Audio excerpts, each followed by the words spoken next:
Welcome in Slumpbusters. It is your host, JuJu Talk Sports, joined not by Drew Hagebaugh, but we are joined by another. We are joined by Andrew Homan. Yes, another Drew for you. For the first time ever, welcome to the team, Drew. Tell me, why do you love fantasy football? I love fantasy football. I've been playing it since I was about 14 years old. My dad got me into it. I've been playing in a family league since then, jumped into a bunch of other leagues, won a winner-take-all league when I was about 16, and I've loved the money and I've loved having fun ever since. I can attest to this man's fantasy football knowledge. He's kicked my ass a time or two, and I think he'll be a huge help to you if you're trying to win your league this season. So stick with us at the Slumpbuster Podcast. Drop below in the comments, why do you love fantasy football? And without further ado, it's time for your random fantasy football sports fact of the week. Wow, did you know that? Now live on the Slumpbuster Podcast, random sports fact of the week.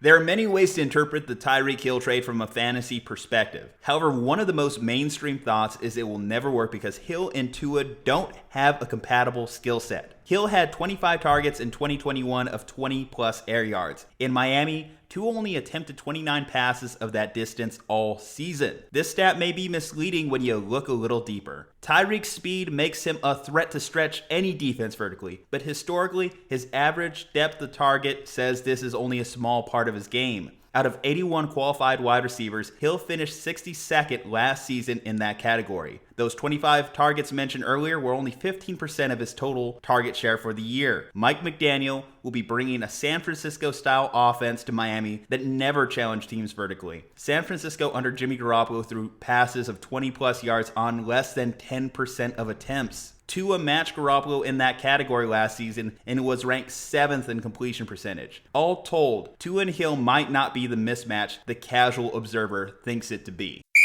The Slumpbuster Podcast. The first quarter starts now. The quarterback carousel continues to spin in early 2022. Last time we talked was following the Russell Wilson and Deshaun Watson deals. A couple more shoes dropped in the NFL trade market recently. Matt Ryan, after 14 seasons, will no longer be a Falcon. Indianapolis acquired Ryan in a trade for only a third-round pick. This after they ousted Carson Wentz after one lone season. Andrew Homan, will Matt Ryan continue to be a draftable asset in 2022 with the change of jersey? He'll be a draftable asset, but he's not going to be a starting caliber quarterback. He'll be a great quarterback too for a team though. The way I look at it, can he just be as good as Carson Wentz? Carson Wentz last year, depending on which format you looked at, ranged anywhere from quarterback 15 to quarterback 17, which obviously if you're in a 2 QB league, you could streamline some value out of that. But Matt Ryan himself on a points per game basis was quarterback 30 last season. So not good. Kind of disgusting, honestly, when you just look at the raw stats. Matt Ryan has been on a steep decline ever since that 2016 MVP year. And I don't know if he has that magic still in him. What are like some pluses that you could think about Matt Ryan going to the Colts from the Falcons? You think it's a New Jersey new man? I think that the weapons in Indianapolis are a little bit better for him and better suited for him. First of all, he'll have a Jonathan Taylor there, who obviously is an upgrade from Mike Davis and Cordarrelle Patterson. Nyheim Hines should have a much better year with Matt Ryan than he did with Carson Wentz. Matt Ryan targets the running backs a lot more than Carson Wentz did. Michael Pittman is also a huge option for him, along with Paris Campbell, who I think could be very good this year. So you think he does do a good job of making the weapons around him better? In fact, that's a good comp. Does he make the weapons around him better or worse than they were a year ago under Carson Wentz? Nyheim Hines had a horrible year last year after having a great year the year before. I think that Carson Wentz absolutely destroyed his value as a receiving running back, and I think Matt Ryan has the capability of bringing that back. I think that's definitely something within Matt Ryan's skill set at this age to do some dump off passes to the running back. Absolutely. I think it's interesting to see what Mo Alley Cox could do in that offense with Matt Ryan as well. When you look at the weapons between Atlanta and the Colts, I agree with you. They're better, but I don't know if they're drastically better. I like Michael Pittman, but I don't think he's a special type of wide receiver. He has had big games in years past, but he still is kind of more on that wide receiver 2 fringe. So I kind of wonder if Matt Ryan is the best quarterback to utilize him. He has a big body wide receiver. I guess if we have a little flashback to what Julio Jones was, granted, Julio Jones was also terrible in the red zone. I think anyone that owned him during that stretch, and which he had 20 plus games without a touchdown, can tell you that not exactly your ideal red zone option was Julio Jones. There's the flip side of this. Curious what you think of Carson Wentz in Washington. Carson Wentz or Matt Ryan in vacuum, if you had to make a decision between those two quarterbacks? So I've got Matt Ryan as my quarterback 19, and I've got Carson Wentz all the way down at 28 for this next season.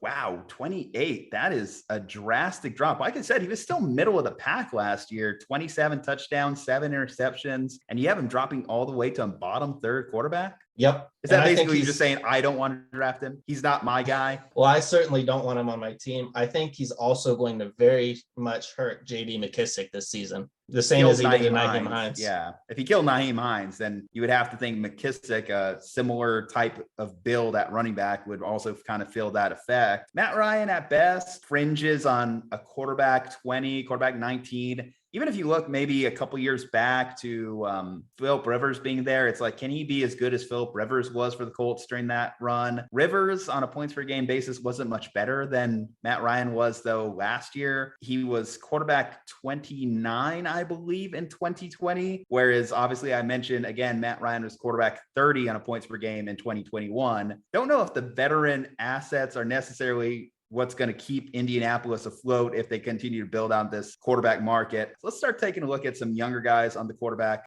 carousel as it continues to spin. Let's talk some Baker Mayfield. Question is, how much longer can you be a Brown? It's been 3 weeks since we did that update on Deshaun Watson getting traded to Cleveland, and yet Baker Mayfield's still in Cleveland. I think a lot of people just assume that they either had a trade lined up or they were going to cut him. But if you listen to what that front office is saying, they're content to just holding on to him at this current point in time. From a dynasty perspective, because I don't think from a redraft perspective, a lot of people are looking at Baker Mayfield as someone they necessarily want. From a dynasty perspective, how do you view Baker Mayfield? Is he someone that you want to hold on to? I would have no interest in having Baker Mayfield as my dynasty quarterback too, even. I would be looking to get rid of him in any format. What if I told you that he ended up getting cut and picked up by the Pittsburgh Steelers? Your Pittsburgh Steelers, Andrew Homan. I don't know that he can beat out Mitchell Trubisky, but we'll see. That is true. You guys signed Mitchell Trubisky for $10 million. That's a real game changer in the quarterback market. But I don't think Mitchell Trubisky and Baker Mayfield are that different of a quarterback. When you actually look at Trubisky a couple years ago for the Bears, he actually had some decent fantasy performances. Baker Mayfield, his best fantasy season, I think, was his rookie season when he set the rookie record in passing touchdowns. Ever since then, if you've been a Baker Mayfield owner, it's been mostly disappointing. I think he tops out around quarterback 16 on an average year, and that's just not good enough to get it done. Okay, so let's go from the redraft perspective, because there's not that much teams that are still looking for Baker Mayfield. Seattle is the only one that comes to mind. If he ends up in Seattle with those receivers, you have DK Metcalf, you have Tyler Lockett, you have Noah Fant. Is there any interest in pursuing Baker Mayfield? I think they've absolutely got to be interested in pursuing him. I think you, as a fantasy owner, would you be interested in pursuing Baker Mayfield if I told you land in Seattle with those weapons? I think he could be a decent quarterback too if he ended up in Seattle. Not so much if he landed in Carolina, but I think that he would help the receiving options in either location. Well, to talk about his mutual disinterest in Carolina, Carolina doesn't seem that interested in getting into the Baker Mayfield market, and Baker Mayfield doesn't seem that interested in landing in Charlotte. Yes, Bakers can't be choosers, but Baker seems to have planted his flag on not wanting to go to the Carolina Panthers. Would be an interesting dynamic, certainly, for Colin Cowherd getting to see Sam Darnold and Baker Mayfield share the same uniform. I don't think that that's a move that we even have to worry about. If he landed in Carolina, okay, you got DJ Moore, you have Robbie Anderson. We're disappointing last year, but disappointing for the right reasons. Disappointing because their quarterback was disappointing when you consider Sam and you consider Cam Newton were the ones throwing the ball. Terrence Marshall was a guy that a lot of people targeted last year and were hoping that it would have been a rookie breakout, but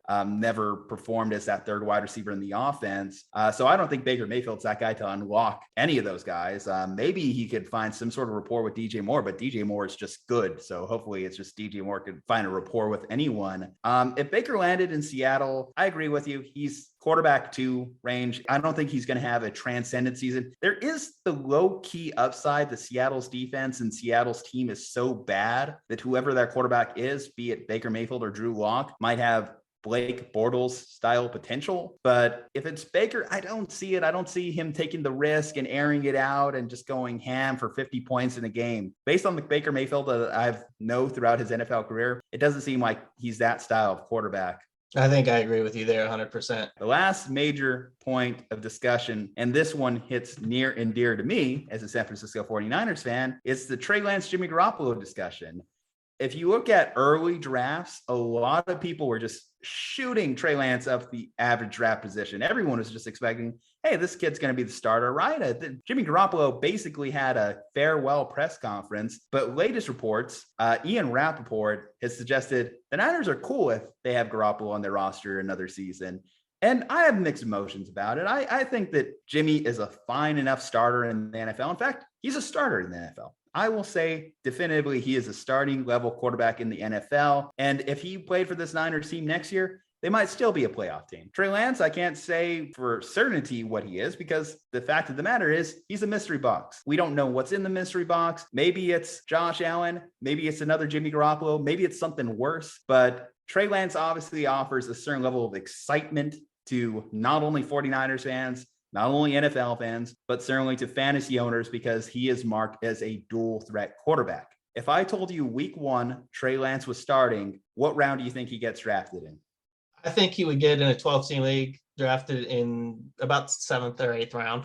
And that would probably be the speculation more than anything, right? He'd probably be similar to what Jalen Hurts was viewed as last year. Yeah, I've got him as my quarterback 13 going into this season. So even with the doubt, you still have him kind of on that borderline where you think that it's more likely than not that he's a guy you want to draft. With that said, not knowing where he's going, where are you drafting him, Andrew? I like him right around pick 85 to 90. If he's one of those quarterbacks that's still hanging on and I've drafted the rest of my team and passed on quarterback, I'd be happy to take him. If Jimmy Garoppolo is still on the roster by training camp, does that concern you? I think that Jimmy Garoppolo at that point would be a great backup for them. I don't think they'll let him compete for the starting job. I don't think you let your backup also make $25 million. That's a fair point. That's probably the biggest pushback. If Jimmy Garoppolo's there on that roster by training camp, again, you've proven you could go to the Super Bowl with Jimmy Garoppolo. You've proven you could go to the NFC Championship game with Jimmy Garoppolo.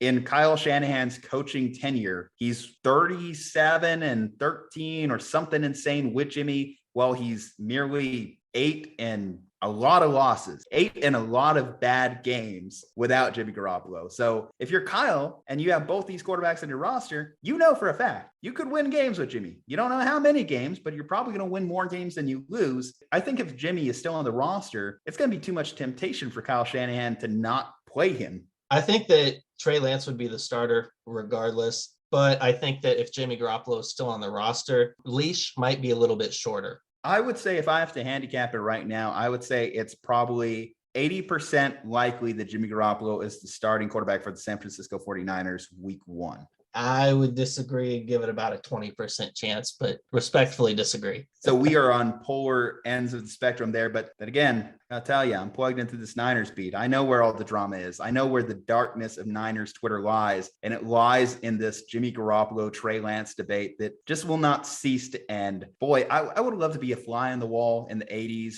and hope that Twitter existed in this alternate universe when Steve Young and Joe Montana were on the same roster. The fact that Steve Young had to wait for 4 years and people are freaking out about Trey Lance waiting a year. Come on, people. Greatness takes time. These guys are on fire.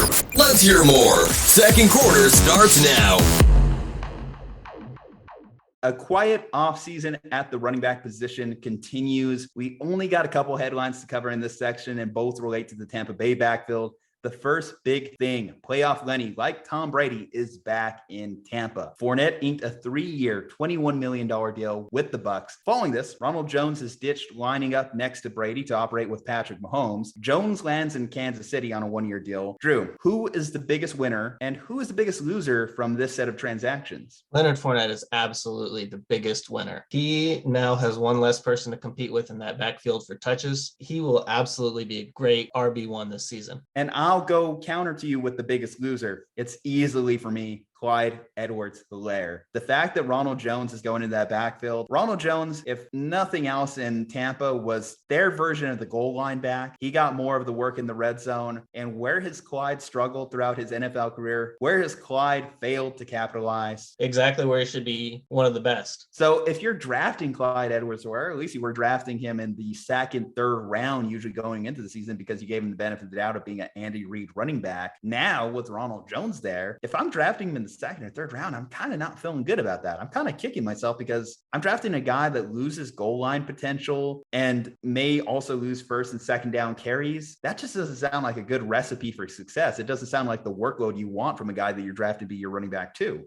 I honestly don't know going into this year if I would prefer to have Edwards-Helaire or Ronald Jones on my roster. I feel like the speculative ad of getting a guy with at least the possibility falling into the end zone a little bit more enticing than to go after a guy like CEH, who just hasn't been productive. Even in the passing game, CEH hasn't been as productive as you like. He's a smaller back. We're hoping that he was just going to be, again, kind of similar to a Jamal Charles type, a guy that would just get those wheel routes, get those screens, and just take off. But we haven't seen that same burst, that same explosiveness. He's been hurt. He's suffered injuries. He suffered a case of the fumbles, which also is a thing for Ronald Jones. So if you're Andy Reid and you have both your running backs struggling with fumbles, it's a backfield that I kind of almost want to stay away from just by virtue of it being such an unknown. Contrary to that, the Tampa Bay backfield has a little bit more definitive answers. And yes, Giovanni Bernard also signed back to stay in Tampa, but I don't think that's as much of a problem for Fournette because Fournette was getting a lot of the passing down work and was a pure running back one up until he suffered that hamstring injury. But are you concerned that now with Ronald Jones gone and last year's production, people may jump on Fournette a little bit too high? I think that's possible. I actually have Fournette as my running back 6 going into this next season. So I may be one of those jumping a little too high on him. But he finished last season as the 7 running back in fantasy points and fantasy points per game. He also had 84 targets, 69 catches. He was incredible last season. What about a guy like Giovanni Bernard? Is there any interest there? Because I know you were interested in Keyshawn Vaughn. Seems like Keyshawn Vaughn's just gone now. In fact, I wouldn't be surprised if you told me the Bucs still drafted another running back. I wouldn't be surprised if they drafted another running back. I think he could still be a good running back. He showed flashes last year in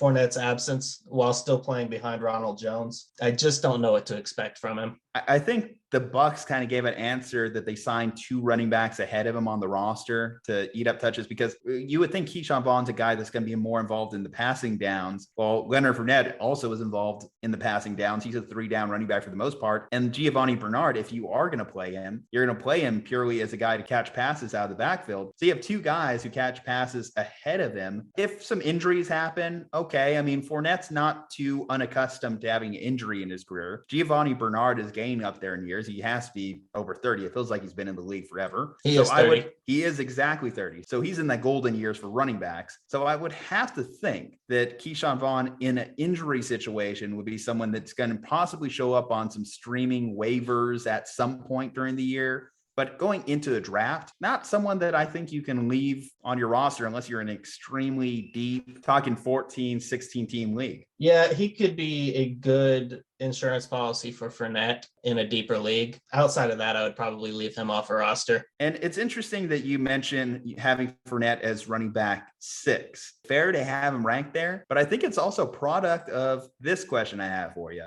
Is there truly elite running backs or a wide range of elite running backs going into this year's fantasy season?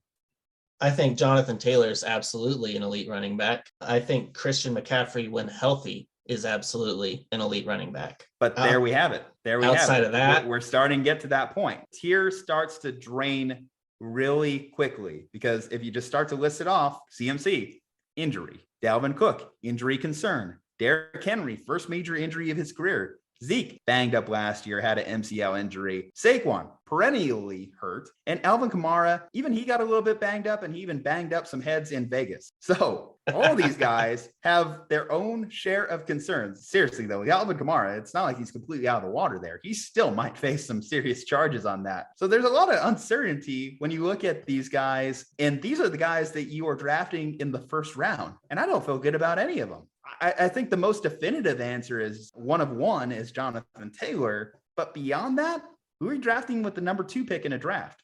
It's tough. I think last season, out of the top 20, 25 running backs selected, only about 5 of them were solid, escaping injury issues and things like that. It's tough to draft running backs. It allows you to make a decent case for drafting receivers earlier and earlier. Yeah, I don't know if I've ever been a 0 RB guy, just because I always leave draft day and I feel better about my team if I at least know I have some dudes I can trust at running back, or at least people to make the decisions week to week, not as hard. I can just look at my lineup and say, if he's healthy, he's starting. If he's healthy, he's starting. And we know how thin the running back position gets. That's part of the problem. It gets so thin so quickly. Behind these guys, as much of big names as they are, then you're still just taking wild card flyers. Like, we're hoping Javonte Williams is good this year. We're hoping a guy like Michael Carter might be good this year. I'm taking some speculative ads on the Miami backfield. Nick Chubb, he's going to be good consistently year to year, at least we think. This might be, who knows, the first year that he kind of starts to show some sort of regression, because these guys are starting to age out, unfortunately. This is where you start to just realize running back's a tough position. Guys age out quick. Really sucks for a guy like Saquon, who's really extremely young. Yeah, but look at Todd Gurley. He's 27 and he's already aged out. Yeah, no, and Todd Gurley's a perfect example of guys that just are gone too quickly, the candle that burns too bright. And some of these guys may be that. I really think out of the group, if I'm looking at the number 2 pick, I guess I'm going Derrick Henry, and I'm just hoping at that point he's just built different. I'm just hoping that he can progress from this injury and just kind of shake it off, that it doesn't become a reoccurring thing. The problem is when I think about foot injuries, I keep getting reminded of a guy like Greg Olsen. Second he had a foot injury, it just never seemed like he was able to get right. And when you look at how Derrick Henry plays, and how can you trust a foot injury on a guy that moves like that at that size with that speed? It's tough. I've got to drop Derrick Henry down my list just a little bit. Guy I love this year is Austin Eckler. He had a little bit of injury issues last season, but not so bad, and he was able to come back and finish strong. I feel very good about him this year. You always value a guy that can catch the ball out of the backfield, and that's why, again, too, CMC is always someone that you would love on your roster. But I had my first real taste of gained the luxury of having CMC on my roster last year, and I hated it. I really, really hated it, because it wasn't just that he was hurt. He was one of those guys that was hurt and gave you a glimmer of hope of coming back. The story of his life the last 2 years. Yeah, it's been painful to be a Christian McCaffrey owner the last couple of years. So like other guys in that tier, you're looking at guys like, okay, Cam Akers coming back. You talk about a guy like Damian Harris out of New England. He's probably going to be in that second round of running backs. AJ Dillon, Aaron Jones. Aaron Jones is an odd guy. I think we always kind of dismiss Aaron Jones in some weird way, but now he's practically the only guy in Green Bay that I think Aaron Rodgers trusts. I think you're absolutely right there. He's going to get his touches this season. He'll be not a first round pick, but an early second rounder. He might make a case, because if I'm looking at these other guys, Cordell Patterson, that might just be a flash in the pan type season. And obviously they're going to have a bit of a drop off at quarterback going from Matt Ryan to Marcus Mariota, or at least we think. Who knows? I mean, Marcus Mariota is a little bit more mobile. Maybe that might be helpful for this Atlanta offense with a bad offensive line. Marcus Mariota could be interesting. I don't think he'll be a good fantasy quarterback, but it's possible. He's got the ability to run around. I mean, if he can utilize Cordell Patterson in the same way, I mean, Arthur Smith, he clearly likes a bell cow running back, going back to his time in Tennessee and how he used Derrick Henry. And then you look at last season, how he used Cordell Patterson for the Falcons. Cordell Patterson, is he a guy that's going to get drafted too high for your comfort? Absolutely. He's going to be picked before I would want to pick him. What about a guy like DeAndre Swift? Can DeAndre Swift pull out first round production this year? You're probably going to get him in like the second or third round. DeAndre Swift could be good. I think that if he's healthy and plays a full slate of games, he's absolutely going to produce first round value. I would have him going in the second round. What are you doing with Zeke? What am I doing with Zeke? I'm not doing anything with Zeke. He's not going to be on any of my teams. Tony Pollard, RB1 in Dallas? I don't think that Jerry Jones is going to let Tony Pollard be the RB1 with as much as he's paying Zeke. Could see Zeke ultimately gain the lion's share of the carries. And by lion's share, I mean 51%, while Tony Pollard's gained 49%. Because if you're Dallas, you know what's better for your offense. You see how the offense moves when Tony Pollard's in the lineup. I would give Tony Pollard more of the instrumental carries. And I don't know, if I'm up like 30-6 in a game, here, Zeke, you want 20 touches? If Tony Pollard was the lead back for a team, I would feel great about drafting him. Unfortunately, he's got Ezekiel Elliott in the way. David Montgomery, Chicago, we'll see what Eberflus brings to that team. Obviously a defensive-minded guy. I imagine a defensive-minded guy likes to pound the rock. And maybe that's good for David Montgomery. He's a guy that's consistently put up like running back one numbers, missed a few games with injury, but kind of gets pushed to the side. Last year, say what you want about Matt Nagy, but the running game was amazing for the Bears. One of the most slept on running games in the NFL. One that I'm going to keep hammering to people is draft Miami Dolphins running backs. I think the Miami Dolphins are going to have one of the most improved running games in the league, and you're going to get some of these guys at good value. Raheem Mostert, Chase Edmonds, I think these guys are going to go extremely late. And when you just look at the San Francisco offense from last year, what Mike McDaniels likes to do, San Francisco was a top 5 offense in terms of rushing attempts, and they were a top 7 offense in terms of rushing yards. Bring that over to Miami, improve the offensive line, add some speedster running backs. That also applies to another guy we're going to talk about a little bit later here, Tyreek Hill. He's probably going to see some rushing work. I think the Miami Dolphins is going to be a very slept on backfield that you might be able to steal some production in, that if you are a guy that's going to wait on running back, if you're not comfortable about all those guys at the top, I think that's where you kind of like make your money. That's absolutely true. There are a lot of good options like Rashad Penny, Damian Harris, Miles Sanders, who are going to be available late. Saquon Barkley, another guy. I'm not a big fan of Saquon Barkley. He's just too injury bitten. Just not a guy that seems like he was touched by the hand of God, right? Absolutely. Just no luck. The Slumpbuster guys are killing it. Half done. Third quarter is beginning now.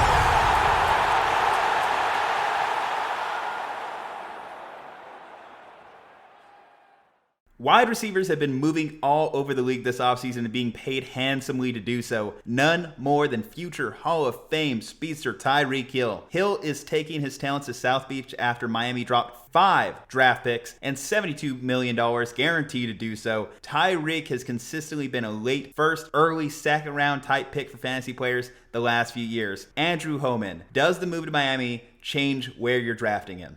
Only slightly. I still love Tyreek Hill, even in Miami. I have him as my wide receiver 5, and I think he's absolutely a great option. I think he's a great option. The question, I guess, turns into he was a guy that you were drafting in the late first round, early second round. Does he maintain the ability to be a guy who's still drafted in the first round?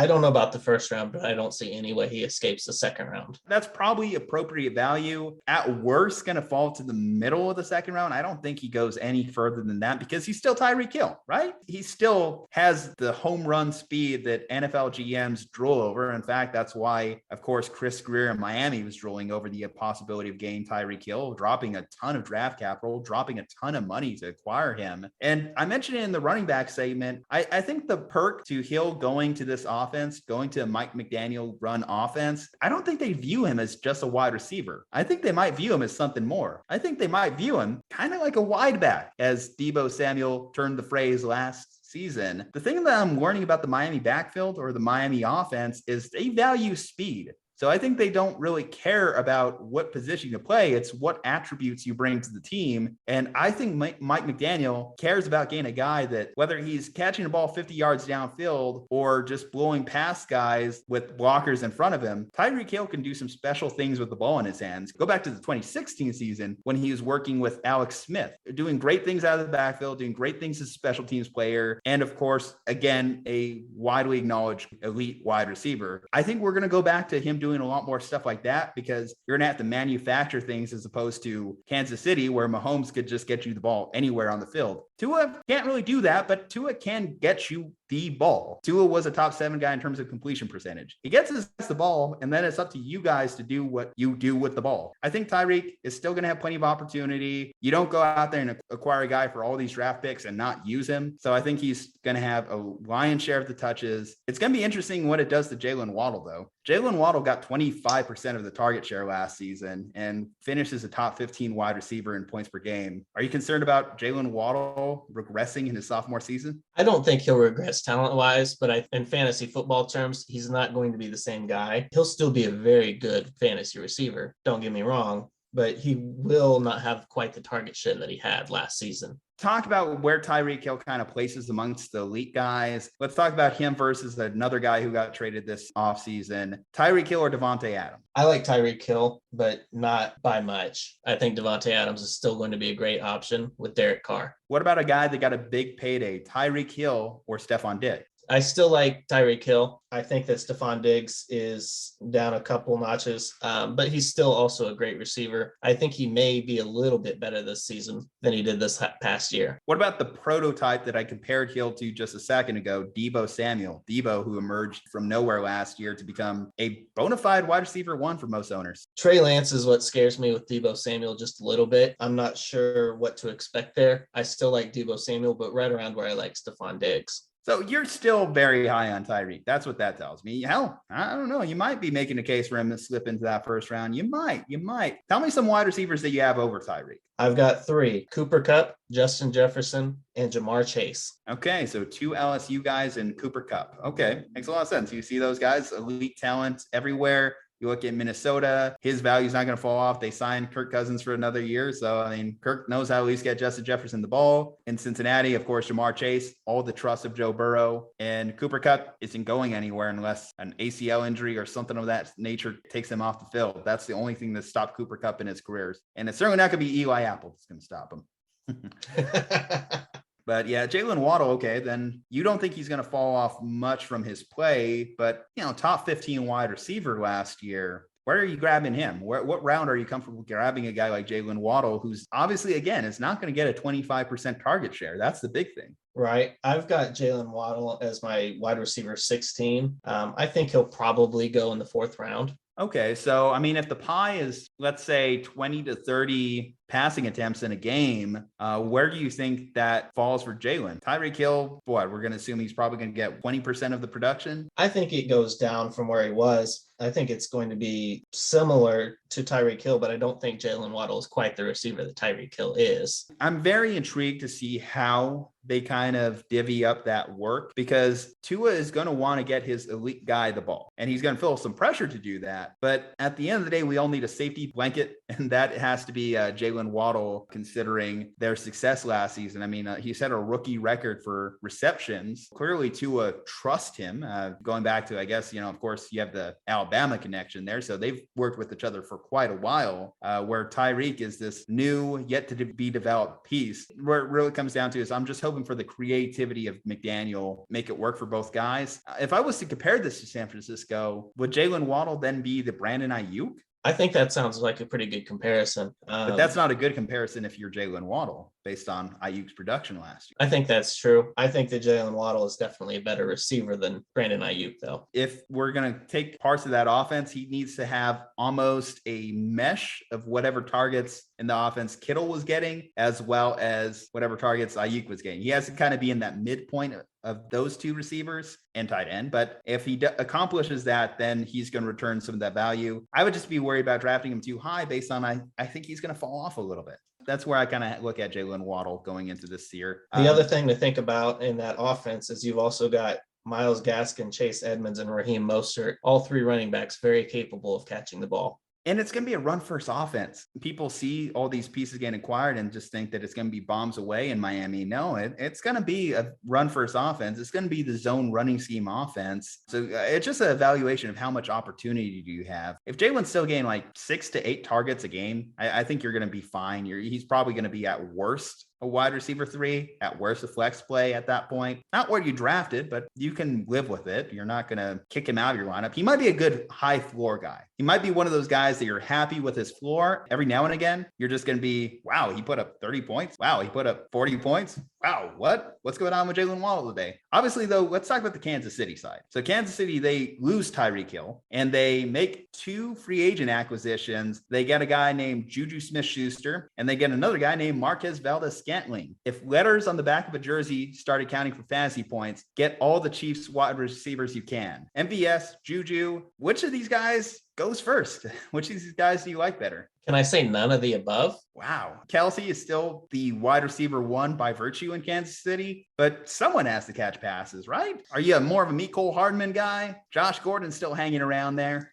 Well, it's not going to be Josh Gordon, but I do like JuJu Smith-Schuster a little bit. I like him a little bit better than Marquez Valdes-Scantling personally, although I do think Marquez will be a good receiver there. I just don't know how good any of them is going to be for fantasy. The way I look at it is MVS probably has a more comparable skill set to Tyreek, because what was JuJu's biggest draft knock going into his time with the Steelers? He was slower than the other guys at the combine. I think he posted like a 4.6 or 4.7, which for a NFL wide receiver is slow. Fast for a normal person, but slow for an NFL wide receiver. And that was one of the big things that hampered him, but he found a solid role in Pittsburgh. Obviously, he was your guy's possession wide receiver. He had good hands, capable out of the slot.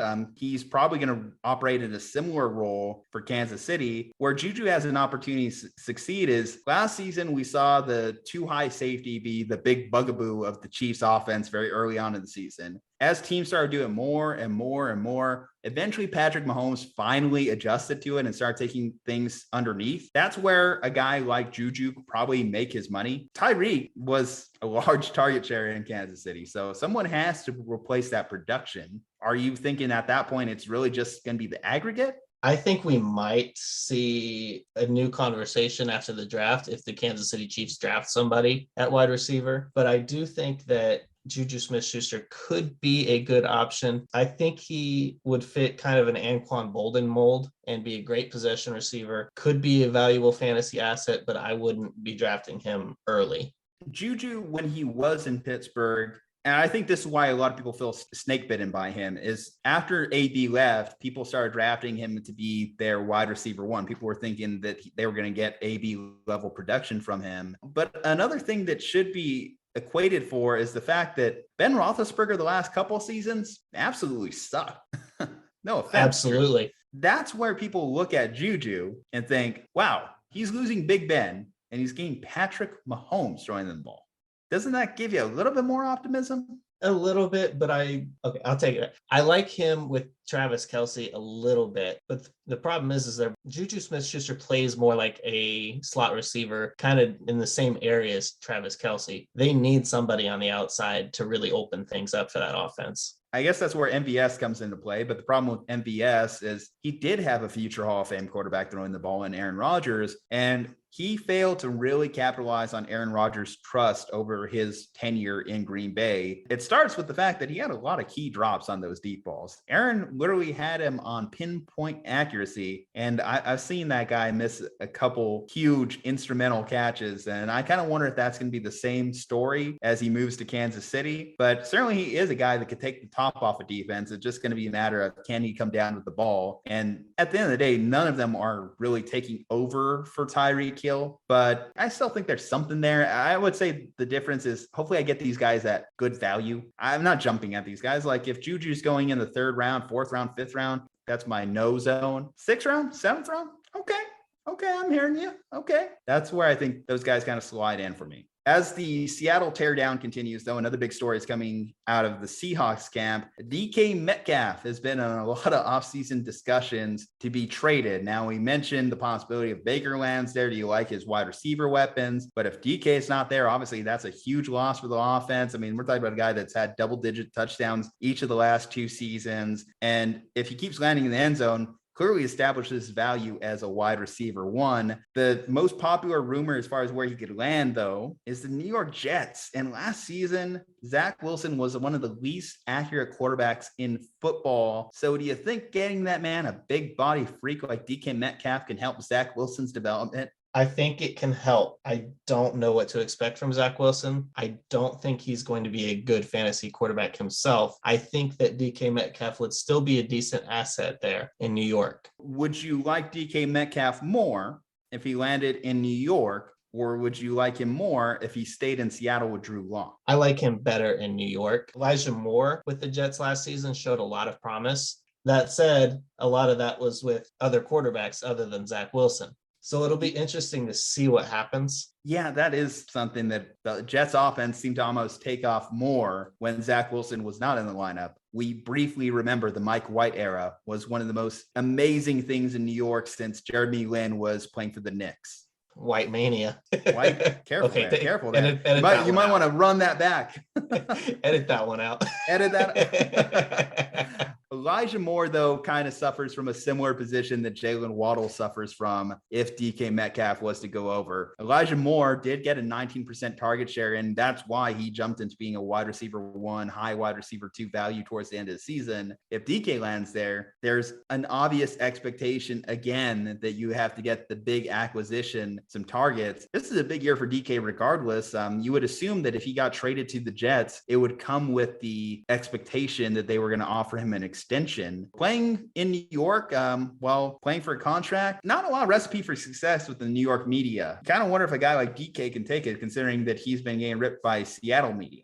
I can't wait to hear what the New York media has to say about his trying out for the Olympics and things like that. Do you see his diet? Can we talk about his diet a little bit? The 3 bags of candy, 1 meal a day. You see a guy that's that ripped and he tells you that that's what he's eating. It's kind of a dangerous thing because you know that some guy who's on the couch is watching that and thinking, oh boy, I was only eating 1 bag of candy, but you look at that guy.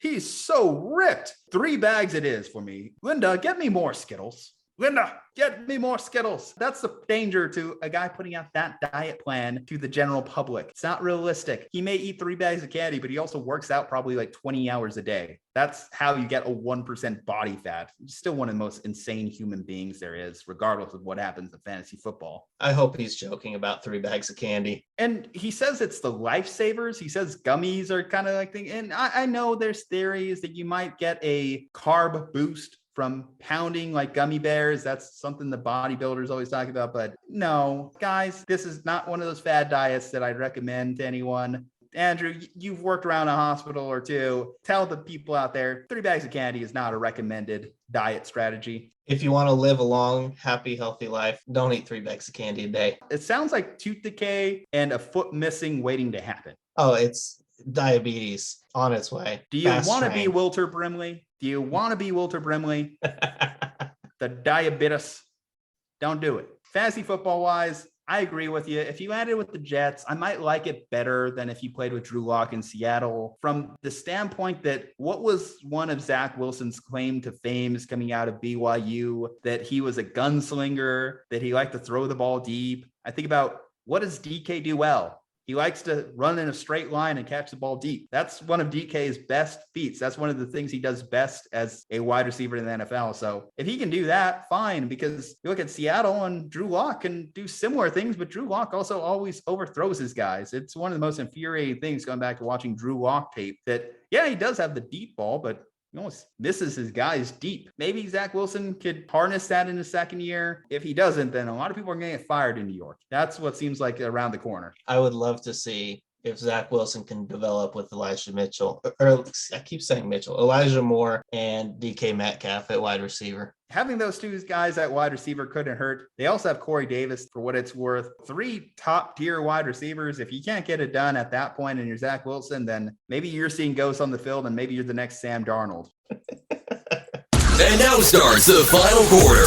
Buckle up. This is the Slumpbuster Podcast.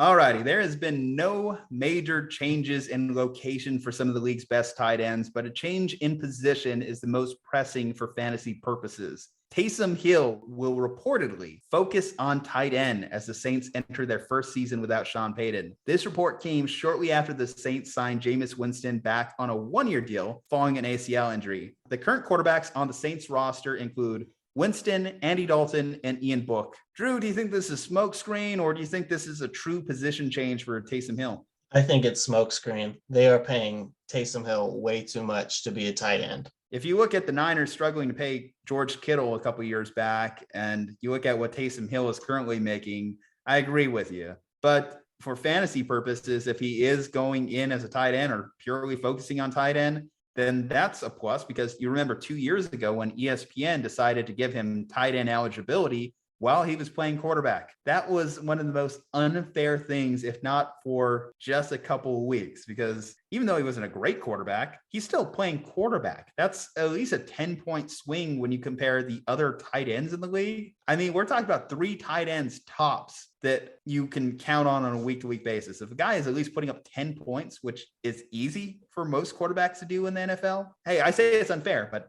at the same time, if you're the guy that owns Taysom Hill, keep on keeping on. Am I right? I absolutely got in an argument with a friend of mine over whether Taysom Hill should be able to be played at tight end a couple of years ago. I did play him at tight end, and I won that matchup. It was a pretty sure thing as far as if you were able to get him first on waivers in an ESPN league and take advantage, then by all means take advantage. But should that be factored into the discussion when you're talking about who should I draft this year, especially at tight end? Because if you miss on the top guys, you're really just throwing darts. So where does a guy like Taysom Hill fall in a ranking now that you have to consider, well, what if he ends up playing quarterback on any given week? I still can't justify putting him on a roster. I don't think he's the small chance that he could end up playing quarterback is worth holding him. Okay, I can see where you're coming from there, because he's not going to be the full-time tight end either. Is he going to be in on 80% of New Orleans play calls? I doubt they give him that level of snap count. No, I can't imagine they will either. And you look at the possibility of him playing quarterback. They have Winston on the roster. Winston is going to be recovering from the ACL injury. So whether he enters camp fully healthy or not is still to be determined, albeit he seems to already be doing those weird Jameis Winston type exercises. So he seems to be back to full health. I think I saw him chasing neighborhood kids to get his workout in. Great core work there, Jameis. Andy Dalton, though, signing, I think is the game changer. And I think is one of the big things that probably led to Taysom taking a more of a back seat, because if you sign Andy Dalton to be your backup quarterback, Dalton is still a capable starter for a bottom third NFL team, and him being your backup, that's a lot of roadblocks to Taysom Hill seeing playing time. Even Ian Book being on the roster is a capable enough quarterback to take away from the possibility of Taysom Hill starting in a game, because Ian Book's at least been in the system for a couple of years now. New system too. Without Sean Payton, I think that's another thing to consider, because who was the one that was advocating so strongly for Taysom Hill all these years? Sean Payton. Sean Payton was the one that saved him from Green Bay. Sean Payton is the only one that's been able to make a guy like Taysom Hill work, much to the chagrin of anyone who's owned Alvin Kamara, because around the goal line, Alvin Kamara in the backfield, Taysom Hill at quarterback, one of the most frustrating exchanges in the league. We talk about vultures. Taysom Hill is at the top of the list. The last thing I'd say on Taysom Hill is they've still got Adam Troutman on the roster there, and he may or may not be a capable tight end, but they've got to at least give him the chance. Yeah, you don't draft a guy that high and have a guy who's part-times at quarterback, moonlights at quarterback, take snaps away from him on a consistent basis. At the end of the day, the reason Hill moving to tight end is so exciting is because we lack a number of elite tight ends. Gesicki wasn't a great tight end on a points per game basis, but did finish as tight end 11 last season. He finished with the 4th most targets at the position, 111, just behind Mark Andrews, Kelsey, and Ertz. And for the same reasons we talked about Jalen Waddle, we have to mention, how does this affect Mike Gesicki? He had a 20% target share. Now he has to compete with Hill and Waddle. How can we still look at Gesicki as the same guy? Hill and Waddle and Edmonds and Mostert and Gaskin. I mean, there's so many players who are going to be trying to soak up targets. And don't forget about Cedric Wilson either. It's going to be hard for Gesicki to carve out nearly the same target share. He's a great player, had 112 targets last season, but that's got to go down, and his receptions are going to go down. He's still going to be a good tight end, but maybe closer to tight end 10, tight end 11. The sad part about the position is that still means you're probably drafting him relatively high against his peers. Yep. Name some guys that you have ahead of him. Where do you have Gesicki ranked? I've got him right ahead of Dawson Knox, right behind Dallas Goedert, Zach Ertz, and TJ Hawkinson. It's interesting having Dawson Knox behind him. Do you think Dawson Knox is mostly affected by O.J. Howard landing in Buffalo? I don't think that helps. I don't know how much that hurts, but I just don't know how great I feel about him this year. A lot of people are still trying to figure out too where Gronk fits into all of this. Gronk, the last time he talked was saying that the only place he would play in the NFL was Tampa. But here we are, we're entering Gronk watch day 69.